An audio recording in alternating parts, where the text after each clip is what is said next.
এরপর আমি যেহেতু এই গানটা গাইতাম আমার গলা কাঁপছে এটা বলতে গিয়ে তখন হচ্ছে sorry it's fine it's fine. আমি তোমাকে বলে দেব কি যে একাদের ঘোরাত আমি হেঁটে গেছি বিরান পথে। এসো হে বৈশাখ এসো এসো। পহেলা বৈশাখ এটা শুধু একটা দিন না, এটা একটা অনুভূতি, নতুন শুরুর, পুরনো স্মৃতির আর এক চিলতে আনন্দের মিশেল। এদিনে আমরা ফিরে যাই বৈশাখী মেলায় প্রিয় গানের সুরে আর সেই পরিচিত ঐতিহ্যে যেগুলো আমাদের বৈশাখকে পরিপূর্ণ করে। কালের বিবর্তনে বাংলাকে আমরা প্রায় ভুলতেই বসেছি বলা যায়, তাই বৈশাখ আমাদের সুযোগ করে দেয় বাংলায় ফিরে যাওয়ার, বাংলাকে ফিরে পাওয়ার। তাই আজকে বাংলা সংস্কৃতি, ঐতিহ্য ও ভাষাকে উৎসর্গ করে এই ছোট্ট আড্ডা, এই আড্ডায় আমরা কথা বলবো আমাদের প্রিয় বাংলা খাবার, গান, সিনেমা, কিছু অদ্ভুত প্রিয় শব্দ আর সেই ছোটবেলার বৈশাখের গল্পগুলো নিয়ে। প্রথমে শুরু করব বৈশাখ মানে আপনার বা তোমার কাছে কি? যেমন বৈশাখ মানে আমার কাছে উৎসব। আমার কাছে বৈশাখ মানে সাজুগুজু করা, রেডি হওয়া, বা অন্যরা কি পরলো সেটা দেখা, বা কিভাবে রেডি হলো, কিভাবে সাজুগুজু করলো সেটা দেখা। আমার কাছে বৈশাখ মানে নতুন উদ্যমে নতুন করে শুরু করার একটা অনুভূতি। বৈশাখ মানে মেইনলি আমার কাছে নস্টালজিয়া। আমার প্রতি বছর বৈশাখে মনে হয় ছোটবেলায় কি কি করতাম, ছোটবেলার মেমোরি। আবার বৈশাখ মানে দেখা যায় খাবার দাবারের বিভিন্ন আয়োজন, পান্তা ইলিশের ছড়াছড়ি। আপনার কি বৈশাখের প্রিয় কোনো খাবার আছে বা এর সাথে বিশেষ কোনো স্মৃতি আছে? আমার প্রিয় খাবার বলতে গেলে আসলে আমার মায়ের হাতের ডাল আলু ভর্তা। সব ধরনের ভর্তাই আমার খুব পছন্দ, আর বিশেষ স্মৃতি বলতে বলা যায় হচ্ছে মায়ের হাতের রান্না। এটাই আমার কাছে সবচেয়ে বিশেষ, যেন মায়ের হাতেই কয়েক গুণ বেড়ে যায়। তোমার প্রিয় খাবার কোনটা? শুধু বৈশাখ না, আমার সারা বছরের সবচেয়ে প্রিয় খাবার হচ্ছে বাংলা খাবারগুলো, মানে একদম বাংলা যেটা আমরা খাই, যে ডাল ভাত, তারপর হচ্ছে ভর্তা, আপনি যেটা বললেন। আবার আমি ঢাকায় যেটা মিস করি সেটা হচ্ছে নদীর ফ্রেশ মাছ। দেখা যেত আমাদের বাসার পাশে ব্রহ্মপুত্র নদী ছিল, ওখান থেকে মাছ এনে আমরা রান্না করে খাচ্ছি। এই ব্যাপারটা আমি খুবই মিস করি এবং এটা আমার বোধহয় বাংলাদেশের সবচেয়ে প্রিয় খাবার। আপু আপনাদের প্রিয় খাবার কোনটা? আমার প্রিয় খাবার পান্তা ভাত। আসলে ও আসলে আপু, আসলে, হ্যাঁ। আপু রোজার সময় হচ্ছে আমাকে বলছিল যে আপুর খুব পান্তা ভাত ক্রেভিং হচ্ছে, আপুর খুব খেতে ইচ্ছে করছে, একদম আগের দিনে রেখে দেওয়া পান্তা ভাত। হ্যাঁ আসলে আমার খুবই ভালো লাগে পান্তা ভাত। আছে না যে কমফোর্ট ফুড আমাদের খুবই মাঝে মাঝে খেতে ইচ্ছা করে, এই খাবারটা খেলে ভালো লাগতো, আরাম আরাম লাগতো। আমার জন্য সেটা পান্তা ভাত আমার খুবই ভালো লাগে, মাঝে মাঝেই আমার খেতে ইচ্ছা করে। এবং ওই যে আগের দিন রেখে দেওয়া যে পান্তা ভাতটা, হ্যাঁ অ্যাকচুয়াল পান্তা ভাত যেটা, সেটা ভর্তার সাথে বা ডিম ভাজি, গরুর মাংস বা কড়া ফ্রাই করা মাছ আমার খুবই ভালো লাগে। আর বৈশাখ আসলে তো আমার মনে হয় যে আমরা বাহানা পেয়ে যাই পান্তা ভাত খাওয়ার। আপুর ফেভারিট খাবার কি? আমার খুবই পছন্দের একটা খাবার হচ্ছে খোলাজা পিঠা। এটা কোন পিঠা? এটা হচ্ছে নোয়াখালীর খুবই বিখ্যাত একটা পিঠা। এটা যে কোনো মুরগির মাংসের ঝোল, এই পিঠাটা আমিও খেয়েছি, মানে আমি নোয়াখালী না, তারপর আমি খেয়েছি। ওই দিকের তো আপনারা এটা খুবই মজা। তাই। হ্যাঁ। আমাকে তো এটা 3 বেলা দিলেই আমি 3 বেলা এটা খেয়েই কাটিয়ে দিতে পারবো। আচ্ছা, একটু অন্য প্রসঙ্গে যাই এখন। ছোটবেলায় কিন্তু আমরা বাংলা সিনেমা খুবই দেখতাম, আমার খুবই পছন্দের ছিল। স্পেশালি শুক্রবার বৃহস্পতিবার আসলে হ্যাঁ, আমরা হ্যাঁ, বিটিভিতে সিনেমা দেখতাম। একদম একদম। সো তখনকার সিনেমাগুলো কিন্তু আলাদা একটা ভিন্ন মজার ছিল। যেমন খুব পছন্দের একটা সিনেমা হচ্ছে ভাত দে। এটা আমি যখন ভিটিভিতে দেখেছি তখন আমরা পুরো ফ্যামিলির লোকজন মিলে সবাই এত কান্না করেছিলাম, মানে কি বলবো, ওই অনুভূতিগুলো এখন কিন্তু পাওয়া যায় কিছু না। সিনেমা আসলে হ্যাঁ, নিজেকে হ্যাঁ। মানে হৃদয়কে ছুঁয়ে যায়, এরকমই একদম, সিনেমা হয় আর কি। যেমন আরো আছে শ্যামল ছায়া, তারপর ছুটির ঘন্টা, এগুলো খুবই সুন্দর সুন্দর আমি ছোট সিনেমা। ঘন্টা দেখার সাহস পাইনি, এটা আমার এত ভয় লাগতো দেখেছি। আমি জানতাম আমি কান্না করে ফেলবো, আমি স্টোরিটা জানি, স্টোরিটা পড়েছি। মুভিটা দেখার সাহস আমার কোনোদিন হয়নি। আচ্ছা, তোমার পছন্দের কি? আমার পছন্দের সিনেমা একটা যদি চুজ করতে হয় তাহলে আমি মেঘে ঢাকা তারা চুজ করবো, ঋত্বিক ঘটকের। এই যে একদম, এটা ফিমেল আমারও খুবই, স্ট্রাগল, হ্যাঁ, হ্যাঁ। ফিমেল লোনলিনেস যে ব্যাপারটা, এই ব্যাপারটা আমার মনে হয় যে এই সিনেমাতে এত বেশি ভালোভাবে পোট্রে করেছে, এর থেকে বেশি আসলে পোট্রে করা পসিবল না। আবার ঋতুপর্ণা ঘোষের যে সিনেমাগুলো আছে, আবহমান, দোসর, তিতলি বা সব চরিত্র কাল্পনিক, আমার মনে হয় যে ঋতুর থেকে বেশি ভালো পোট্রে ফিমেল ক্যারেক্টারকে আর কেউ করতে পারে না। একদম খুবই পছন্দের কিছু সিনেমার কথা বলেছো তুমি। আপনার পছন্দের সিনেমা কোনটা? আমার পছন্দের সিনেমা বলার আগে আমি বলে নিই, আমি আপুর সাথে আসলে টোটালি একমত যে এই যে মানে আমাদের শুক্রবারে যে সিনেমা দেখার একটা আয়োজন ছিল বিটিভিতে, আমরা সবাই মিলে বসে লাঞ্চ দেখতাম। করে বসে যেতাম। 3টা বাজে শুরু হবে বা 2টা বাজে শুরু হবে, এই সময়টাতে শুক্র শনিবার, বিশেষ করে শুক্রবারটাতে বাসার সবাই একসাথে বসে সিনেমা দেখতাম। এভাবে করে আমার অনেক বাংলা সিনেমা দেখা হয়েছে। আমি জানি না আপনাদের মধ্যে কার বা হচ্ছে দর্শকদের মধ্যে কার কার এই অভিজ্ঞতাটা আছে, বাট এটা আমার খুব পছন্দের একটা অভিজ্ঞতা। তো এই জায়গা থেকে আমার অনেকগুলো সিনেমা দেখা হচ্ছে, তার মধ্যে আমার খুব পছন্দের একটা সিনেমা হাঙ্গর নদী গ্রেনেড, যেটা অনেকেরই অনেক পছন্দের। রইস নামের একটা চরিত্রের, মানে এই সিনেমা দেখে খুব কান্না scene। করেন এরকম মানুষ বোধহয় পাওয়া যাবে না। এছাড়া হচ্ছে আলোর মিছিল একটা সিনেমা আছে, যেটার একটা গান আছে এই পৃথিবীর পরে, এই গানটা আমার খুব পছন্দ। এরকম আরো অনেকগুলো সিনেমা আছে। তুমি বললে যে ঋতুপর্ণ ঘোষের সিনেমাগুলো আমার খুব পছন্দ, আমার বাংলা সিনেমা দেখতে খুবই ভালো লাগে, পুরোনোগুলো। তামান্না আপু দেখে অনেকক্ষণ ধরে চুপ করে আছে। আপু আপনার প্রিয় মুভির কথা বলেন। আমি চুপ করে আছি কারণ আমার খুব একটা মুভি দেখা হয় না, ওকে, বা গানও খুব কম শোনা হয়, এবং তোমরা যে গানগুলো শুনো দেখা যায় আমার ওগুলোই শোনা হয়। হ্যাঁ, আমরা তো আপনাকে শোনাই। আমরা কিন্তু আপনাকে অনেক মুভিও দেখিয়েছি, আপনি ওখান থেকে বলেন। ওকে, আমার রিসেন্ট টাইমে একটা দেখা ফেভারিট মুভি হচ্ছে বনলতা এক্সপ্রেস। এটা খুব আর ভালো লাগছে। হ্যাঁ, আমার খুব ভালো লাগছে। আর হচ্ছে আগের টাইমের যদি বলি তাহলে হচ্ছে 9 নম্বর বিপদ সংকেত, আর হচ্ছে মনপুরা। হ্যাঁ, মনপুরা খুব হ্যাঁ, সুন্দর একটা সিনেমা মনপুরা ছিল। আমার খুবই পছন্দের, স্পেশালি গানগুলো। হ্যাঁ গানগুলো মানে অনেক হ্যাঁ, বলা যে গানের জন্যই কিন্তু মনপুরা সিনেমাটা একদম হ্যাঁ। বেস্ট। এত সুন্দর গানগুলো শুনলেই একদম নস্টালজিয়ায় চলে যাই আমরা। হ্যাঁ আসলে আমার খুবই পছন্দের একটা মুভি। কিন্তু মুভি আমার খুব একটা দেখা না হলেও সিনথিয়া আপুর প্রেরণা যেটা বললো যে বৃহস্পতিবার শুক্রবার করে যে বাসায় সবাই মিলে মুভি দেখা হতো বা টিভি দেখা হতো, এই এক্সপিরিয়েন্স আমার এই আছে। এক্সপেরিয়েন্স মনে হয় আমাদের জেনারেশনের মোটামুটি Last, সবারই আছে, হ্যাঁ, এটাই একদম আমরাই last লাস্ট। হ্যাঁ, এবং এটা আমারটা আরেকটু স্পেশাল বলবো কারণ আমি ছোটবেলায় ছিলাম গ্রামে, তো আমাদের বাসাতেই হচ্ছে আমাদের পুরো এলাকায় শুধুমাত্র রঙিন টিভি She was ছিল। rich. Yeah. রঙিন টিভি ছিল, তো আমাদের আশেপাশের এলাকার সব চাচিরা চাচি খালারাও আসতো আমাদের বাসায় টিভি দেখতে। তো সবাই মিলে, শুধু আমার ফ্যামিলি না, আমার আশেপাশের চাচিরা বা প্রতিবেশী যারা আছেন তারা এসে এভাবে করে আসলে আমরা সিনেমা দেখতাম। তখন আমাদের প্রতিবেশীরা আমাদের বাসায় আসতো, একসাথে বসে একটা সিনেমা দেখার উৎসব চলতো তখন। আসলে উৎসব একটা ভাইবই হ্যাঁ, থাকতো হ্যাঁ, অলওয়েজ। সেটাই। আপনি যেটা বললেন মনপুরা সিনেমার গান, আমার মনে হয়েছে গানগুলো আমাদের লাইফের ইম্পর্টেন্ট একটা পার্ট, সেটা বাংলা হোক, ইংলিশ হোক বা স্প্যানিশ হোক, যে গানই হোক। চলুন আমরা বাংলা প্রিয় গান নিয়ে কথা বলি।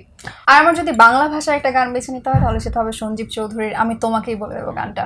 আমি তোমাকে বলে দেব কি যে একাদের ঘোরাত আমি হেঁটে গেছি বিরান পথে। আমি তোমাকে বলে দেব সেই ভুলে ভরা গল্প করা নেড়ে গেছি ভুল দরজায়। তুমি কান্নার রং, তুমি জ্যোৎস্নার ছায়া, তুমি কান্নার রং, তুমি জ্যোৎস্নার ছায়া। সরি, আমার গলা আসলে কাঁপছে। Wow, অনেক অনেক সুন্দর সুন্দর হয়েছে, হবে। অনেক সুন্দর। আমার প্রিয় বাংলা গান যদি বলতে চাই, আমার রবীন্দ্রসঙ্গীত খুবই পছন্দ। আমি খুব রবীন্দ্রসঙ্গীত শুনি। আমি আসলে সব বাংলা গানই শুনি, আমি সব ধরনের গান শুনি। গান না থাকলে আমি বেঁচে থাকতে পারতাম না, এরকম একটা Same. ব্যাপার আসলে। তা আমি রবীন্দ্রসঙ্গীত খুব শুনি। রবীন্দ্রসঙ্গীতের মধ্যে তুমি কোন কাননের ফুল গানটা আমার খুবই পছন্দের। আমার মনে হয় গানটা শুনে আমার নিজের কথা মনে পড়ে, নিজেকে ভালোবাসতে ইচ্ছে করে, আমি জানি না কেন। That's very এই জন্য rare, by the way. আমার এই গানটা খুব পছন্দের। আপনার কোনটা? আমার আগেই বললাম আমার খুব একটা গান শোনা আমরা হয় না, কিন্তু মুভিও আপনাকে দেখা গানও হয় না। শুনিয়েছি। হ্যাঁ কিন্তু আমি ওখান থেকে বলেন। ওকে, ওখান থেকে বলছি না, আমি ছোটবেলায় একটা গান বলছি, সেটা হচ্ছে চুমকি চলেছে একা পথে। এবং Wow. এটা প্রিয় হওয়ার একটা কারণ আছে। আমি হচ্ছে যখন 3-4 বছর বয়স বা তার একটু বেশি হবে, তখন আব্বু হচ্ছে বাইরে ছিল। তো আব্বু হচ্ছে আমার এই চুমকি চলেছে একা পথে এই গানটা রেকর্ড করে হচ্ছে কুয়েতে নিয়ে আপনার গেছে। Wow. হ্যাঁ। Wow. আমি তখন ভালো মতো কথাও বলতে পারি না, মানে আমি ভাঙা ভাঙা গলায় কথা বলি, ঠিক মতো আমার কথাও ফুটেনি, তখন হচ্ছে আমি এই গানটা গাইতাম। এরপর আমি যেহেতু এই গানটা গাইতাম, আমার গলা কাঁপছে এটা বলতে গিয়ে, তখন হচ্ছে sorry, It's fine. It's fine. আপনি বড় হয়ে কিন্তু চুমকি হয়েছেন, এখন একা একা এখানে সেখানে চলে যান, আমাদের খুঁজে বের করতে হয়। হ্যাঁ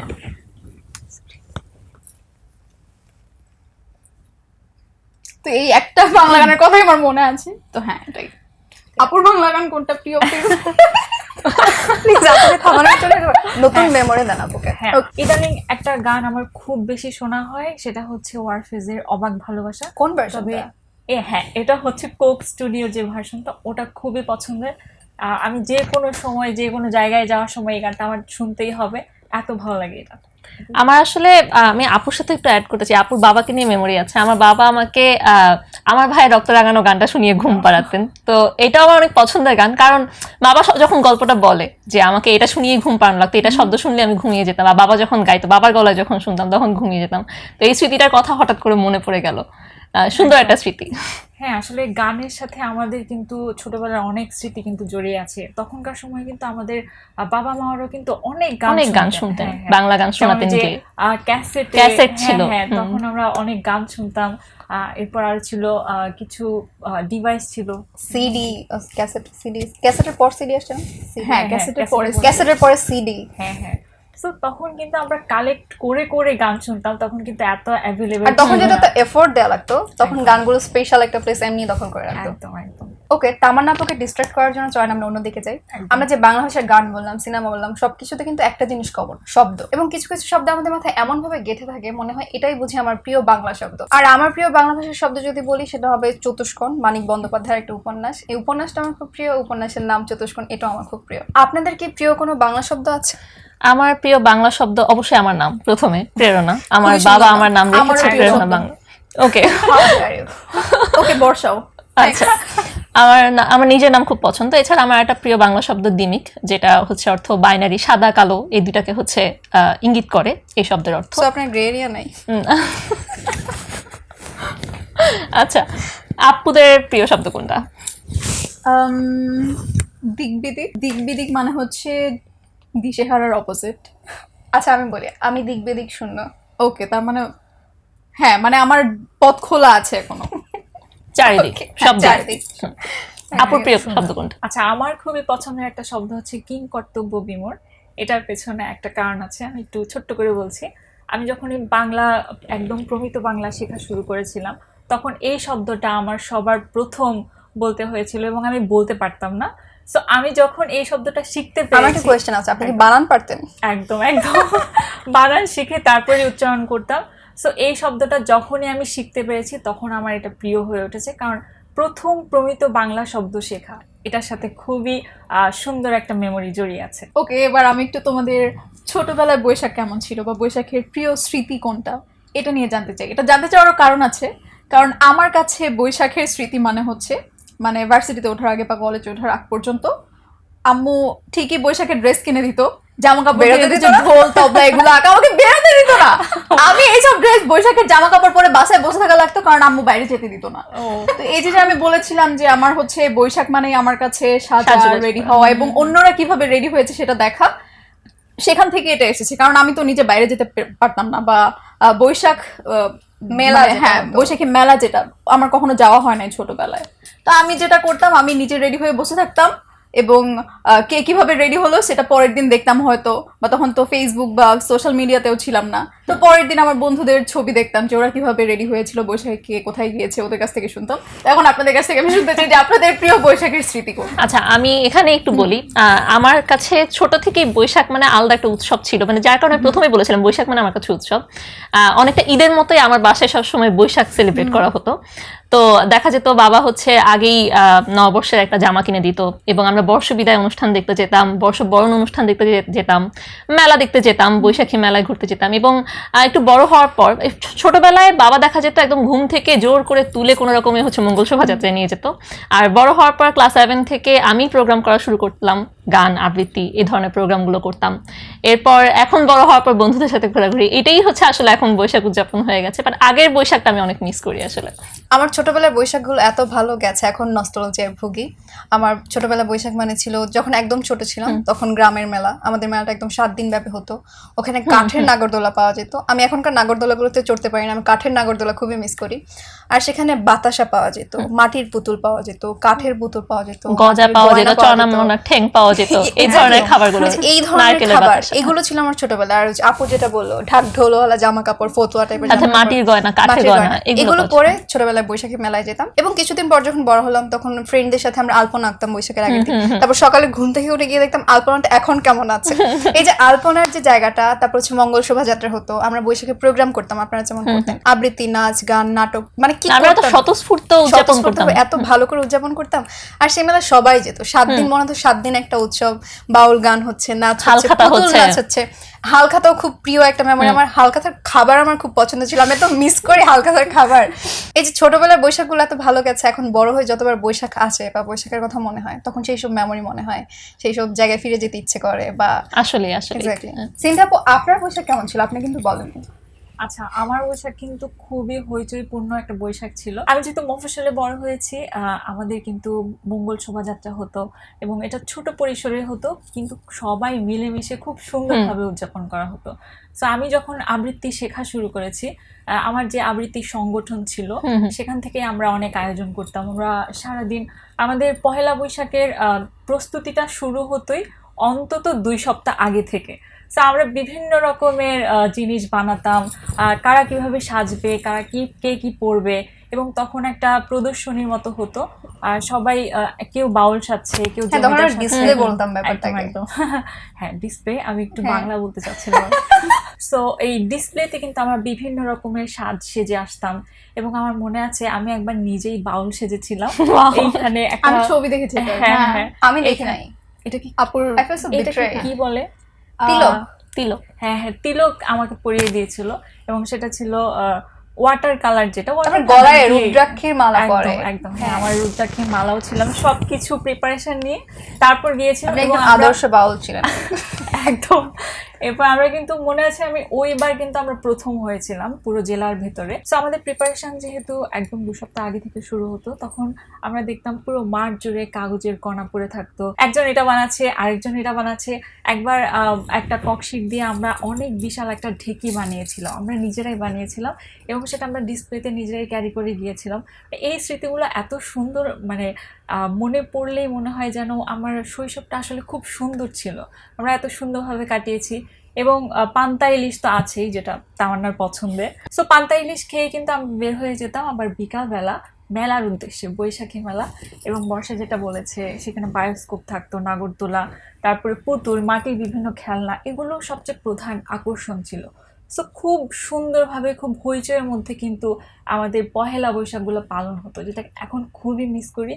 সো আমার মনে হয় যে আমাদের সবারই কিন্তু আমাদের সবারই আসলে হ্যাঁ, ছোটবেলার বৈশাখগুলো খুব সুন্দর ছিল। আমার মনে হয় যে শুধু বাংলা না, আমাদের আঞ্চলিক ভাষা, আঞ্চলিক যেসব সংস্কৃতি আছে, আঞ্চলিক যেসব ঐতিহ্য আছে, এগুলোর প্রতি আমাদের একটা আলাদা প্রীতি আছে, আলাদা একটা একদম, ভালোবাসা একদম। কাজ করে। আমাদের শেকড়। আর আমাদের শেকড়ের টানে কিন্তু সেখানে ফেরা।